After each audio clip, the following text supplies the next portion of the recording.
베리칩을 받는 행위 뒤에 따라오는 것은 순교를 담보해야 하기 때문에 믿음이 없이는 할 수 없는 행위인 것입니다. 짐승의 표의 문제는 단순히 행위 구원의 문제가 아니라 이 세상 마지막 때에 우리로 하여금 세상을 선택할 것이냐 아니면 목숨을 걸고 하나님을 선택할 것이냐의 문제인 것입니다.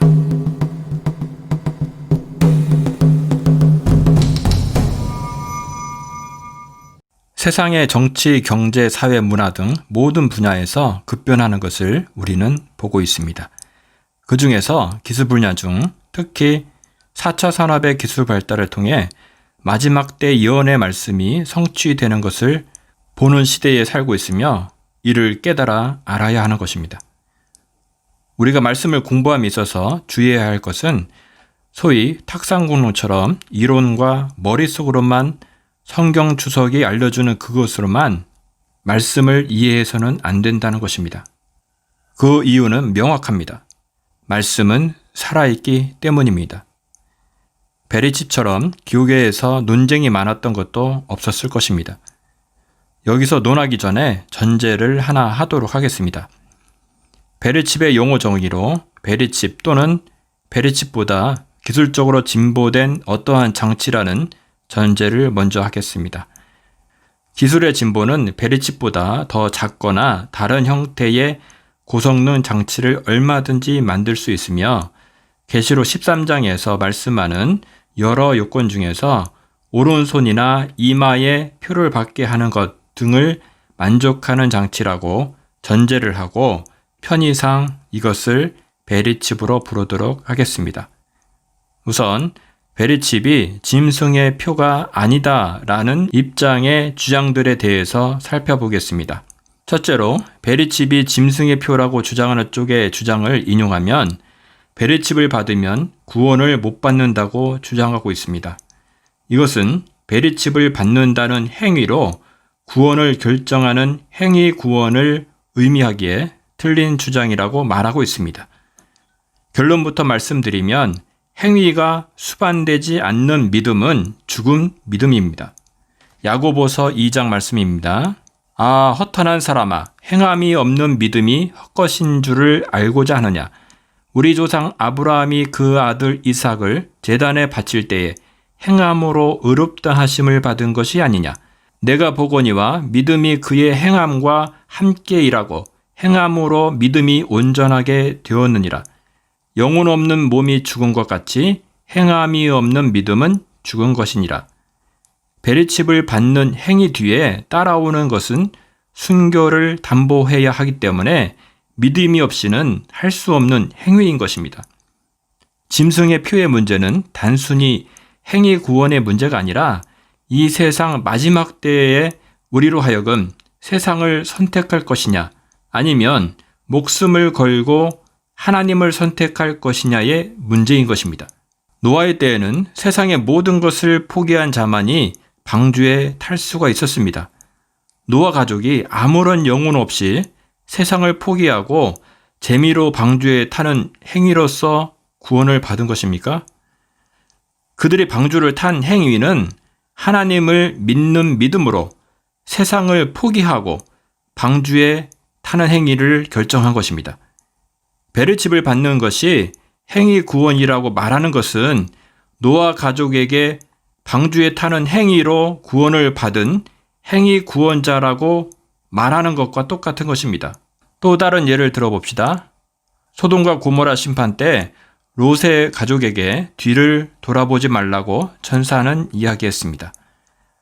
뒤를 돌아보지 말라는 건 역시 세상과 하나님 중에서 선택을 요구하는 것이었으며 세상에 미련이 남아 있었던 롯의 아내는 믿음이 없었기에 뒤를 돌아보는 행위로 말미암아 멸망한 것입니다. 베리칩을 거부하는 것은 단순히 필요가 없어서 할 수 있는 것이 아니라 세상의 일부가 아닌 모든 것을 포기하고 전적으로 하나님만을 향한 자만이 거부할 수 있는 것입니다.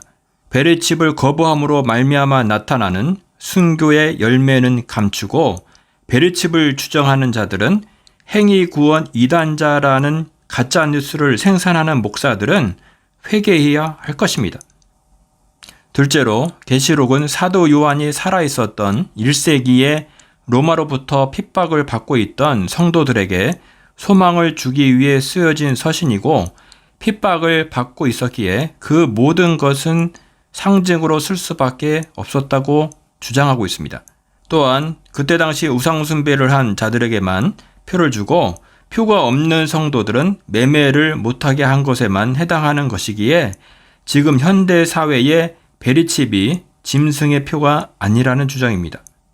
이 계시록이 1세기 당시의 성도들을 위해서만 쓰여졌다고 해석하는 것은 하나는 알고 둘은 모르는 너무 1차원적인 해석이라 할 수 있습니다.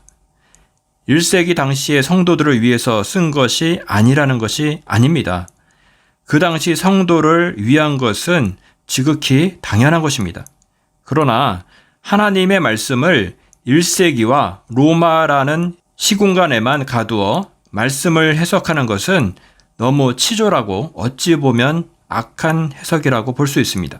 지금의 정통이라는 주류자의 해석은 성경에서 세상의 마지막 때라고 보여준 예언을 모두 다 지금은 다 지나간 과거로만 해석을 하는 것입니다. 마지막 때라는 것은 예수 그리스도의 재림 사건이 있어야 하는데, 과거는 지나간 시간이고 아직까지 재림이 성취되지 않았기 때문에 과거주의 해석은 잘못된 해석이라는 것입니다. 과거로 해석하는 자들이 아무리 많을지라도, 소위 정통이라는 옷을 입었을지라도 틀린 것은 틀렸다고 말할 수 있어야 합니다. 세상의 마지막은 우리가 살고 있는 지금 이 시대이거나 앞으로 다가올 미래인 것입니다. 또한 과거로 해석하는 것은 성경의 말씀에서 세상의 마지막 때에 대해 예언한 말씀을 없애버리고 감하는 엄중한 범죄를 저지르는 것이라 할 것입니다. 이러한 것은 누가 가장 좋아할까요? 마지막 때를 깨닫지 못하고 거룩함으로 나아가지 못하게 하는 이러한 해석은 정통적 주류 해석이 아니라 악마가 주류를 이루는 비정상을 정상으로 취급하는 말세적 현상인 것입니다. 이 계시록 말씀은 1세기 핍박받는 성도들 뿐만 아니라 마지막 때를 사는 이 시대를 향한 말씀인 것입니다.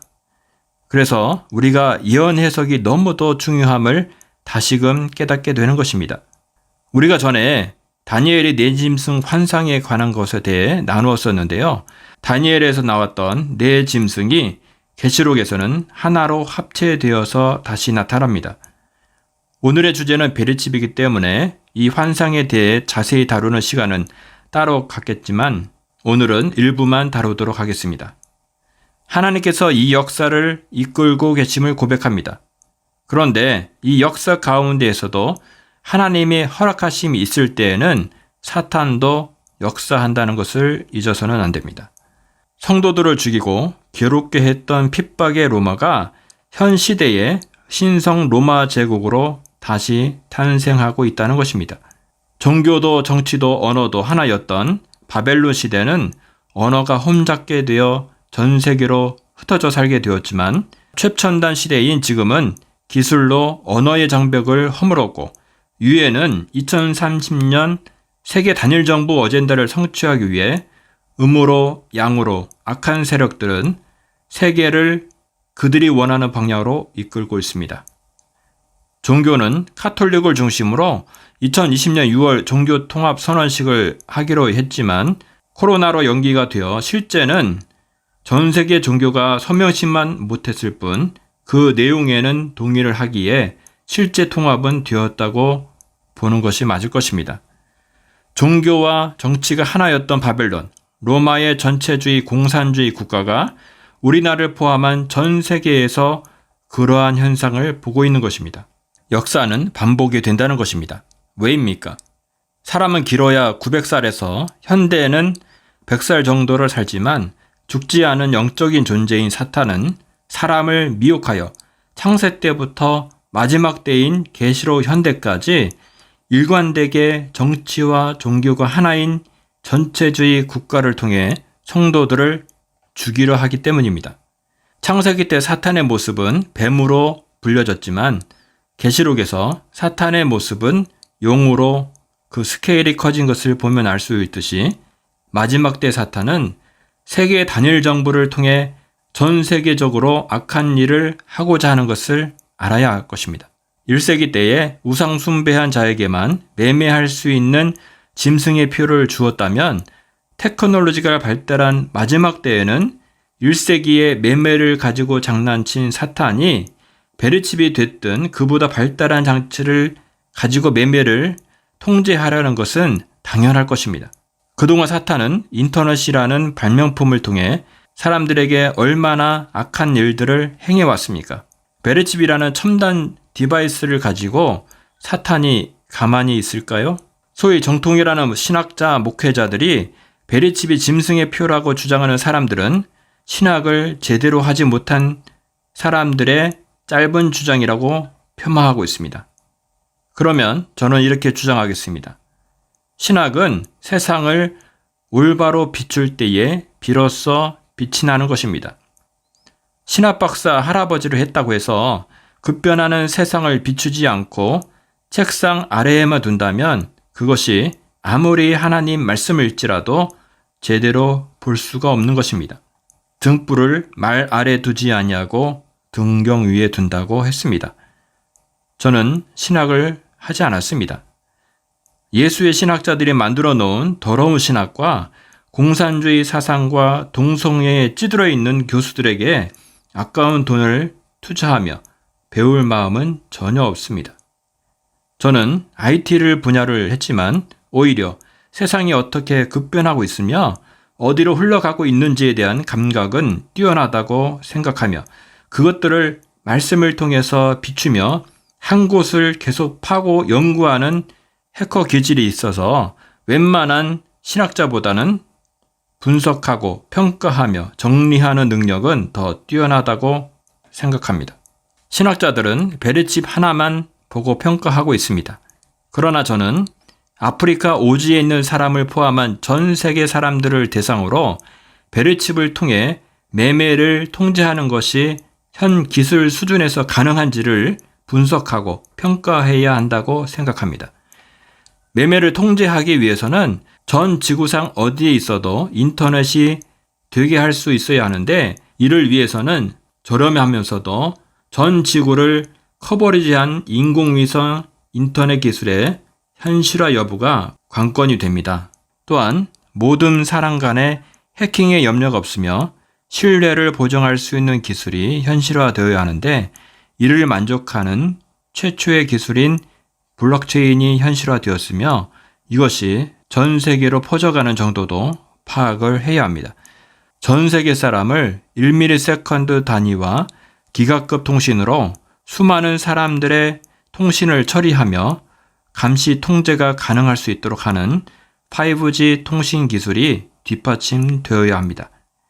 사람을 통제하기 위한 안면인식 인공지능 기술 등이 종합적으로 완성이 되었을 때에 당신이 사막 한가운데 있어도 또는 가장 높은 산에 있을지라도 베르칩을 통한 매매 컨트롤과 감시가 가능한 것입니다. 그런데 정말 소름 돋는 것은 이 모든 기술들이 거의 완성되었거나 현실화되었다는 것입니다. 이 모든 것들에 대한 이해가 없이 신학 공부했다고 상대방의 주장에 대해 너무도 가볍게 이단이라고 정죄하는 것은 정말 악한 습성일 것입니다. 우리 사회가 조금씩 코로나로 인해 감시 사회로 가고 있음을 느끼셔야 합니다. 종이화폐가 가상화폐로 바뀌고 있음을 느끼셔야 합니다. 플라스틱 신분증이 전자신분증으로 바뀌고 있음을 느끼셔야 합니다. 우리나라를 포함한 전 세계가 공산주의 전체주의 물결과 자유민주주의와 싸우고 있음을 아셔야 합니다. 이런 모든 흐름은 당신이 먹고 사는 돈줄을 통제하여 노예로 만들어 멸망의 길로 가게 하기 위함입니다. 이는 악한 영이 이끄는 통치자들과 권세들과 세상 주관자들과 맞서서 하나님의 계명을 지키며 예수의 증거를 가진 자들의 싸움임을 깨달아야 합니다. 우리가 서로 떨어져 있지만 함께 연결되어 기도해야 할 것입니다. 먼저 깨달은 우리라도 하나님께 회개하며 긍휼을 구하며 나아갑시다. 때가 가깝습니다. 감사합니다.